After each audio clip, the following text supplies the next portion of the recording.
नमस्कार मित्रांनो थोड्याच वेळात केंद्रीय अर्थमंत्री निर्मला सीतारामन देशाचा अर्थसंकल्प बजेट 2024 सादर करणार आहेत।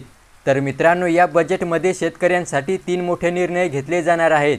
पहिला निर्णय आहे देशातील कर्जदार शेतकऱ्यांचे 3 लाखापर्यंतचे कर्ज सरसकट माफ करण्याची तयारी केंद्र सरकारने केली आहे। मित्रांनो, आपल्या राज्यातील बऱ्याच शेतकऱ्यांना कर्जमाफीची प्रतीक्षा आहे, तर त्यांना आज मोठी खुशखबर मिळू शकते। त्याच्यानंतर दुसरा मोठा निर्णय आहे पीएम किसान योजनेसंदर्भात।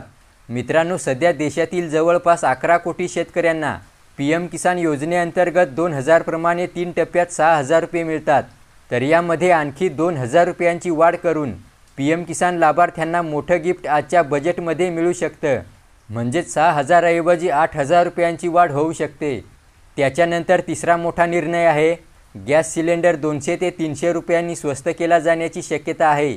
मित्रांनो, उज्ज्वला योजनेअंतर्गत महिलांना सध्या 800 ते 900 रुपये दराने गॅस सिलेंडर मिळत आहे, तर त्यामध्ये आणखी 200 ते 300 रुपयांची घट केली जाऊ शकते।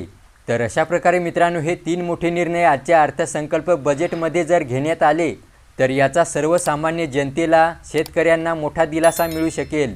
व्हिडिओला लाईक करा आणि चॅनल सबस्क्राइब केला नसेल तर सबस्क्राइब अवश्य करा। धन्यवाद।